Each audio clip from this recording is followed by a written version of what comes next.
Seja bem-vindo ao canal da Igreja Presbiteriana de Santa Cruz das Palmeiras. É muito bom ter você aqui com a gente, acompanhando essa nossa série intitulada 7 Pecados Capitais.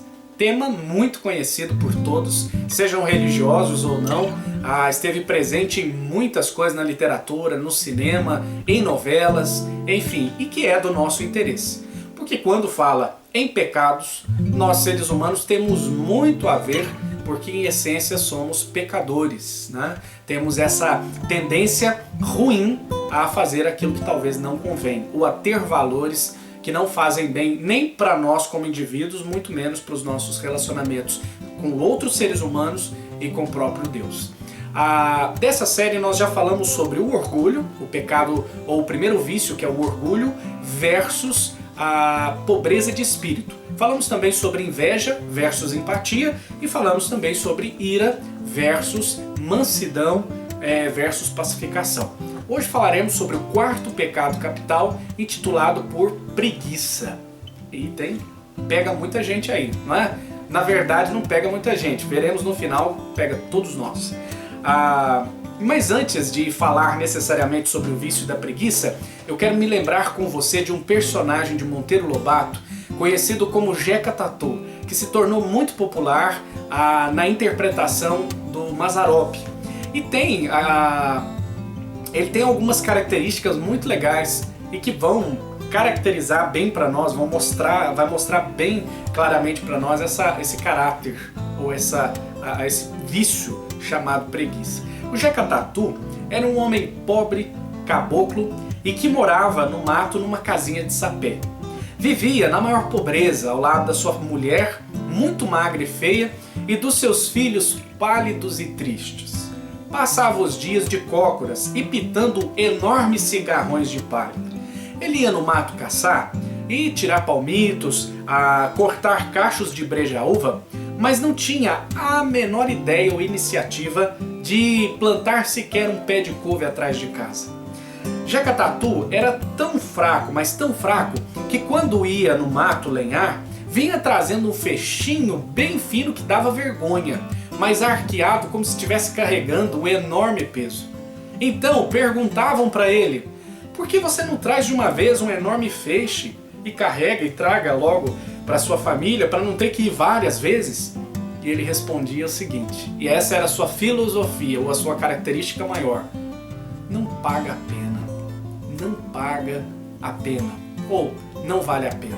Para Jeca Tatu nada valia a pena, trabalhar não valia a pena, plantar não valia a pena, reformar sua casa não pagava a pena, enfim, esse era o lema da vida dele, ir empurrando, vivendo de cócoras e fumando seu enorme cigarro de palha. O pecado da preguiça, ou da assedia, da apatia, indolência ou apego ao ócio é um dos pecados chamado pelos pais da igreja de demônio do meio-dia. Por que demônio do meio-dia? Porque é algo que afeta os homens quando eles deveriam estar mobilizados, quer dizer, imobiliza quando a pessoa deveria estar mobilizada, inativa quando as pessoas deveriam estar ativas, tornam as pessoas passivas quando deveriam estar empreendendo, correndo atrás e fazendo as coisas acontecerem. Seria o demônio do meio-dia que ataca quando as pessoas deveriam estar fazendo coisas. No Sermão do Monte, nas bem-aventuranças, Jesus dedica um espaço para isso, quando propõe a parábola dos bem-aventurados, os que têm sede e fome de justiça, porque serão fartos. Mas sobre esta parábola falaremos depois. Agora nós vamos pontuar a preguiça, para depois fazermos esse contraponto com a bem-aventurança.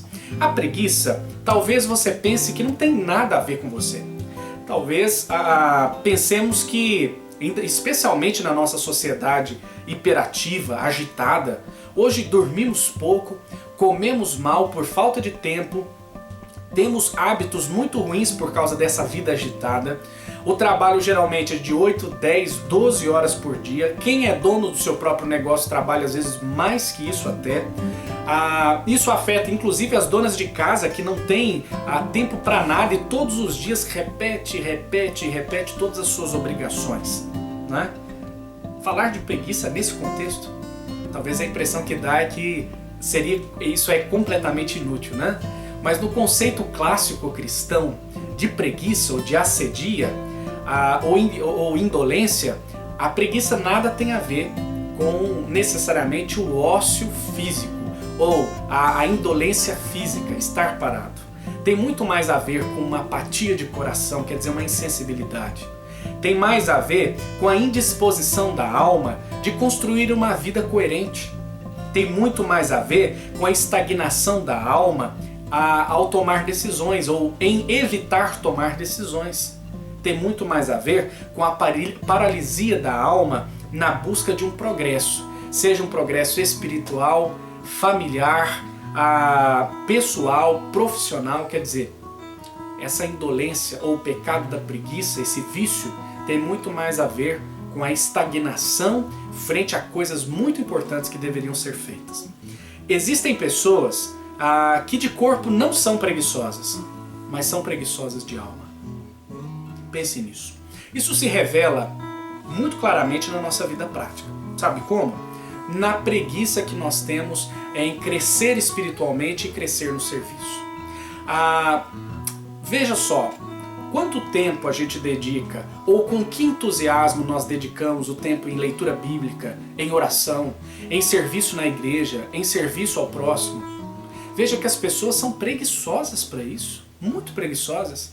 Talvez até mesmo líderes eclesiásticos que deveriam ser os mais devotados a essas disciplinas espirituais são também preguiçosos e ociosos nisso, né? Temos às vezes uma espiritualidade de espectador. Talvez a nossa religiosidade ela se resume em ir a um culto aos domingos, ir à missa aos sábados ou domingos. Enfim, ela se resume a ir a um determinado lugar, se assentar, assistir o que está acontecendo, depois no término levantar e ir embora. E aí isso resume toda a nossa espiritualidade semanal, mensal, anual e de vida. Mas veja, nós não temos preguiça talvez de ir ao cinema assistir um filme, não temos preguiça de jogar futebol, não temos preguiça de bater papo, de sair com os amigos, mas temos preguiça de crescer na nossa vida e relacionamento com Deus. Veja, isso é uma forma de preguiça. A preguiça também pode se demonstrar na prática, pode ser demonstrada na prática, na nossa indisposição em abandonar hábitos que nos fazem mal. Ao longo da vida, nós vamos acumulando muitos hábitos ruins que fazem mal para a nossa espiritualidade, né? Que fazem mal para o nosso convívio com Deus, comunhão com Deus, busca a Deus, seja no prejuízo do tempo ou seja na qualidade mesmo do nosso relacionamento com Deus. Cultivamos hábitos que afetam o nosso relacionamento familiar. Um simples exemplo disso é quanto tempo nós dedicamos ao celular, ao invés de dialogar com as pessoas que estão ao nosso lado. Outro hábito que faz mal seria justamente, isso se revela, essa preguiça se revela na pouca busca ou nenhuma busca de um crescimento pessoal até. Gastamos tanta energia e tanto tempo em tantas coisas, mas não paramos para a dedicação de um crescimento pessoal, de um investimento pessoal. Veja então que a preguiça pode ser visualizada na prática, na nossa indisposição de abandonar alguns hábitos. E é necessário que abandonemos pessoas, que abandonemos hábitos, que façamos algo para que a nossa vida deixe de ser um empurrar com a barriga. Na prática também, essa preguiça é demonstrada na nossa indisposição de tomar decisões. Não só do abandono de hábitos ruins, mas de tomar decisões em todas e quaisquer áreas. Empurramos com a barriga tratamentos de saúde inadiáveis. Talvez os sintomas já estejam aparecendo há muito tempo, mas por medo ou pela própria preguiça ou pela correria da vida, adiamos cirurgias, tratamentos e coisas do tipo. Empurramos com a barriga o desacelerar do trabalho. Talvez a família já esteja nos cobrando há muito tempo parar um pouco, descansar um pouco, relacionar mais com a própria família, mas adiamos essa decisão em desacelerar, porque implica em ganhar menos, em ter menor repercussão profissional, né? Enfim, adiamos a decisão de nos afastar de amizades ruins. Quantas amizades nos fazem mal? Talvez pessoas que estão adentrando a nossa casa e já passou de hora de dizer chega, não vou mais emprestar cartão, não vou mais emprestar o meu nome, não vou mais emprestar cheque, não vou mais te aceitar dentro de casa, você faz mal a mim e a minha família. Você traz valores que não condizem com os valores do reino. E nós vamos adiando isso em nome de um medo, de um amarelão, antes de dizer não e dizer chega. Adiamos também o abandono de vícios, seja vício de internet, de pornografia, seja vícios de cigarro, de bebida, seja qualquer tipo de hábito que nos escravize, que nos amarre. Adiamos isso. Adiamos o cuidado com os filhos, adiamos o cuidado com o cônjuge. Vamos protelando, empurrando com a barriga. Evitamos o confronto, evitamos os consertos, os diálogos, os posicionamentos firmes. Evitamos e fazemos vista grossa. E talvez a nossa resposta seja como a do Jeca Tatu. Não paga a pena. É difícil. Não paga a pena. Mas é hora de nós tomarmos decisão, posicionamentos. A assedia, ou a preguiça, é a tolerância excessiva da nossa alma com decisões que deveriam ter sido tomadas há muito tempo. Pense nisso. Pense que o fracasso de Judas e o fracasso de Pedro, eles só são diferentes não pelo erro em si ou pelo pecado. Judas traiu Jesus. Pedro, de certa forma, também traiu Jesus quando o negou. Mas a diferença dos dois é que Judas, covardemente, ao invés de consertar ou de se arrepender, ele preferiu se enforcar, enquanto Pedro teve um diálogo com Jesus confrontador e transformador, quando teve a oportunidade de dizer para Jesus que o amava 3 vezes. O fracasso nós podemos ver também do povo de Israel frente a Canaã, prestes a entrar na terra, tiveram timidez, covardia, e olharam para aquele povo dizendo: são muito grandes, nós não vamos conseguir. E por causa disso, por causa dessa falta de fé, Deus então fez com que eles dessem passeios por 40 anos no deserto até que tomaram posse da terra que Deus havia prometido para eles. Muitas coisas nós perdemos. Davi perdeu a possibilidade de ser um ótimo pai para Absalão quando teve a oportunidade de discipliná-lo e, ao invés de fazer isso, o pôs para fora do reino após a morte de Aminon. Depois Absalão voltou e foi para Davi um grande pesar. Trouxe muitos problemas e depois Davi ainda teve o desgosto de ver o seu filho morto na tentativa de o trair. Veja, observe, adiar decisões causa muitos males. Um sujeito chamado Peter Crift, ele disse certa vez que relaxar, descansar, não é preguiça. Não é preguiça aquele que dorme um dia até mais tarde. Na verdade, a pessoa que nunca relaxa, que nunca descansa, ela não é santa. Ela não é mais santa que outras. Na verdade, ela é nervosa e doente. Ela precisa se cuidar. E nós temos pais muito ocupados e até mesmo filhos muito ocupados se preparando para o mercado de trabalho. E você? É preguiçoso? Tem decisões pendentes a tomar e que são inadiáveis e você vem protelando, empurrando com a barriga? Você possui alguns hábitos que te fazem mal, mas você ainda não tomou decisão mesmo de abandoná-los? Cuidado, talvez você pode se encaixar um texto de Eclesiastes, capítulo 10, versículo 18, que diz que na casa do preguiçoso há muita goteira, e essa casa pode até correr o risco de desabar. E aí, como está a sua vida? Cheia de goteira? Ou como um telhado sem vazamento? Jesus contrapõe a preguiça, a assedia, com a bem-aventurança de bem-aventurados os que têm fome e sede de justiça, porque serão fartos, ou serão saciados. Está em Mateus capítulo 5, versículo 6. Na verdade, o que Jesus está dizendo com essa bem-aventurança é que feliz, bem-aventurado, feliz aquele que tem ânsia por justiça. A pessoa que tem ânsia por justiça, em primeiro aspecto, ela é apaixonada pela justiça. E imaginemos justiça como o desejo o anseio para que tudo esteja no devido lugar. Imaginemos justiça como quando tudo está no lugar que deve estar, cumprindo a função que deve cumprir, no tempo em que deve permanecer. Imaginemos que justiça seja uma vida coerente, uma vida correta, de decisões tomadas. E diz até mais, ele tem fome e sede, quer dizer, ele tem essa ânsia por promover essa justiça.